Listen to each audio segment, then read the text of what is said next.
Well, I chose to live here. I chose a particular road because at one end we got the tube and shops, at the other end we got a park.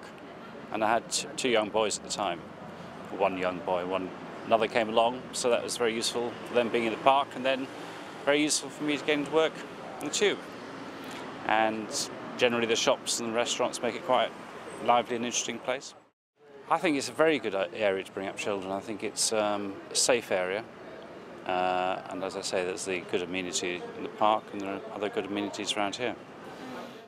I don't think that I've come across street violence or threat of street violence of the same kind that you might find in other areas. I feel that with my two boys who are now 22 and 17, that this is about as safe as they're going to be, and yet be fairly close to the centre of London.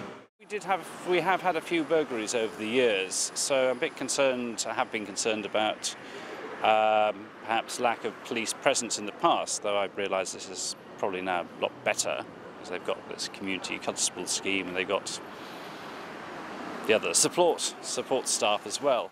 The main concern has been the shopping centre in Golders Green, because it undergoes quite a lot of change in that you have seems to be a fairly high turnover of shops, and often many of them are left empty or being used on a temporary basis, and it never seems to quite get off the ground. It's a very mixed area in terms of people's backgrounds, I suppose cultural and national backgrounds.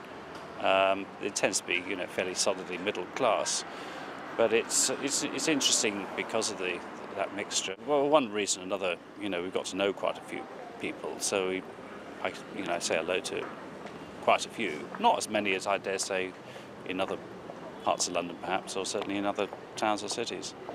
But London's like that. You tend to keep yourself to yourself more.